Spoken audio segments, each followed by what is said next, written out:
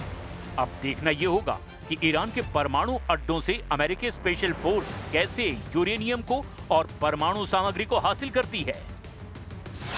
Iran का परमाणु बम निकला हॉर्मुज। रूस के पूर्व राष्ट्रपति का बड़ा दावा। जहां पाकिस्तान में वार्ता और शर्तों को लेकर अमेरिका और ईरान उलझे नजर आए, वहीं रूस ने साफ संकेत दे दिया कि रूस अब ईरान का कवच बन चुका है। ताजा कूटनीतिक हलचल के बीच रूसी विदेश मंत्री सर्गेई लावरोव, पुतिन के करीबी और रूस के पूर्व राष्ट्रपति दिमित्री मेदवेदेव और क्रेमलिन के बयानों ने अंतर्राष्ट्रीय राजनीति में हड़कंप मचा दिया। रूस ने न केवल ईरान के परमाणु कार्यक्रम का बचाव किया, बल्कि हॉर्मुज को लेकर पश्चिमी देशों को कड़ी चेतावनी भी दे दी।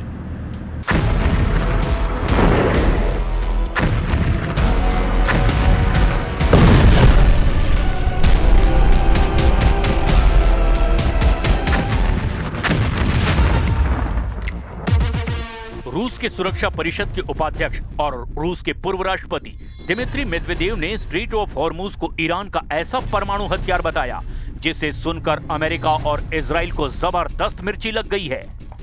पूर्व राष्ट्रपति दिमित्री मेदवेदेव ने एक बेहद तीखा बयान देते हुए कहा कि अमेरिका और इजराइल के इन हमलों के बाद अब इसमें कोई संदेह नहीं रह गया कि ईरान तिगुनी ऊर्जा के साथ परमाणु हथियार बनाने की कोशिश करेगा। उनका तर्क है कि जब किसी देश के अस्तित्व पर संकट आता है तो वो आत्मरक्षा के लिए चरम कदम उठाता है। दिमित्री मेदवेदेव का बयान इस ओर इशारा करता है कि रूस इस पूरे विवाद में ईरान के साथ मजबूती से खड़ा है। उनका मानना है कि 11 अप्रैल से इस्लामाबाद में शुरू हुई वार्ता केवल एक पड़ाव है और असली खतरा 14वें दिन के बाद शुरू होगा। उनके इन बयानों से पश्चिमी देशों, खासकर अमेरिका के भीतर एक नई बहस छेड़ दी गई है। क्या रूस इस युद्ध विराम के दौरान ईरान को गुप्त रूप से सैन्य सहायता S-400 आदि पहुंचा भी रहा है? रूसी विदेश मंत्रालय ने स्पष्ट रूप से कहा कि ईरान के परमाणु केंद्रों पर अमेरिका और इजरायली हमले अवैध और विनाशकारी हैं और रूस इसे बर्दाश्त नहीं करेगा। रूस ने चेतावनी दी कि यदि ईरान के परमाणु ठिकानों पर हमले नहीं रुके तो ये पूरे यूरेशिया क्षेत्र के लिए परमाणु विकिरण का खतरा पैदा कर सकता है। रूस ने चेतावनी दी कि यदि हॉर्मुज को सैन्य बल से नियंत्रित करने की कोशिश की गई तो ये वैश्विक तेल और गैस बाजारों में असंतुलन का महाविस्फोट होगा। रूसी बयानों के बाद अमेरिका और इजराइल में हड़कंप मचा हुआ है। रिपोर्ट्स में दावा किया गया कि रूस ने ईरान को गोपनीय तरीके से उन्नत सैन्य उपकरण और S-400 मिसाइल डिफेंस सिस्टम की तकनीक मुहैया कराई है। रूस के विदेश मंत्री सर्गेई लावरोव ने बयान से साफ संकेत दिया कि रूस इन 14 दिनों के युद्ध विराम का उपयोग ईरान की रक्षा प्रणाली को मजबूत करने में कर सकता है। अब आप ये भी जान लीजिए कि ईरान के परमाणु अड्डों को लेकर क्या-क्या दावे किए जा रहे हैं और अमेरिका कहां-कहां हमला कर सकता है। बदले में ईरान रूस और चीन के साथ मिलकर कैसे पलटवार कर सकता है। खुफिया रिपोर्ट्स के मुताबिक अमेरिका और इजराइल के संयुक्त हमले में ईरान के नातांज के भूमिगत संवर्धन संयंत्र के कम से कम 3 भवनों और 2 प्रवेश द्वारों को नुकसान पहुंच चुका है। हालांकि IAEA ने संकेत दिया था कि मुख्य परमाणु इंस्टॉलेशन पूरी तरह से नष्ट नहीं हुए हैं। अमेरिका को शक है यहीं पर ईरान का संवर्धित यूरेनियम हो सकता है। इस समय बुशहर परमाणु ऊर्जा संयंत्र के क्षतिग्रस्त होने की कोई पुष्टि नहीं हुई है। IAEA प्रमुख राफेल ग्रॉसी ने साफ कहा कि वहां रेडिएशन का स्तर सामान्य है और प्लांट सुरक्षित हैं। हो सकता है अमेरिका की सेना यहां पर हमला करके ईरान का यूरेनियम लूटने की कोशिश करे। 7 मार्च 2026 को इजरायली हमलों ने तेहरान के पास परचीन सैन्य परिसर में बैलिस्टिक मिसाइल उत्पादन साइट और वायु रक्षा केंद्रों को निशाना बनाया था। यहां भी यूरेनियम होने का शक है, लेकिन वहीं दूसरी तरफ अमेरिकी खुफिया इनपुट की रिपोर्ट से संकेत मिलते हैं कि ईरान ने हमलों से बचने के लिए अपनी रणनीति बदल दी है।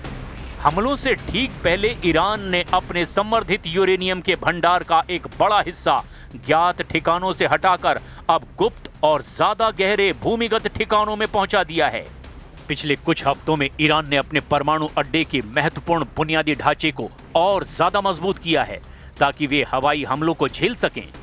शायद अभी तक ईरान का संवर्धित यूरेनियम बचा हुआ है। बुशहर मुख्य रूप से एक बिजली उत्पादन संयंत्र है। खुफिया इनपुट बताते हैं कि ईरान ने अपने संवेदनशील संवर्धित यूरेनियम को यहां रखने की बजाय जाग्रोस की पहाड़ों के नीचे बनी नई सुरंगों में छिपाया हो सकता है। जाग्रोस की पर्वतमाला 1600 किलोमीटर लंबी है। अगर यहां पर ईरान ने अपने परमाणु सामग्री को छिपा कर रख दिया तो फिर उसे खोजना बेहद मुश्किल हो जाएगा। ईरान ने पिछले 1 दशक में मिसाइल सिटीज और गहरे भूमिगत बंकरों का एक जाल बिछाया है। खुफिया इनपुट के मुताबिक अधिकांश संवर्धित यूरेनियम और मिसाइल भंडार जाग्रोस पहाड़ों से नीचे बनी हुई सुरंगों में सुरक्षित है, जहां केवल हवाई हमलों से पहुंचना लगभग असंभव है। ईरान अब जीपीएस की बजाय चीन के बेइडू 3 नेविगेशन सिस्टम का उपयोग कर रहा है, जिसे जैम करना पश्चिमी देशों के लिए बहुत कठिन है। रूस अपनी उपग्रह तकनीक खयाम जासूसी उपग्रह के जरिए ईरान को रियल टाइम खुफिया जानकारी दे रहा है। इससे ईरान के खिलाफ अमेरिकी जैमिंग तकनीक बेअसर हो रही है। यही वजह है कि अमेरिकी स्पेशल फोर्स नतांज, फोर्डो और इस्फान के आसपास सर्जिकल ग्राउंड ऑपरेशंस की तैयारी में है। इनका मकसद क्षेत्र पर कब्जा करना नहीं, बल्कि ईरान की परमाणु सामग्री और संवर्धित यूरेनियम को किसी भी कीमत पर जब्त करना या फिर नष्ट करना है। कुल मिलाकर देखना होगा कि अगले 14 दिन तक क्या सीज फायर टिक पाएगा, क्योंकि ईरान का दावा है कि सीज फायर के ऐलान के 10 घंटे के अंदर ही उस पर हमला हो चुका है। और इस वक्त पाकिस्तान में वार्ता के नाम पर जो शक्ति प्रदर्शन हो रहा है, उससे तो बिल्कुल साफ है कि अब फैसला युद्ध के मैदान में ही होगा।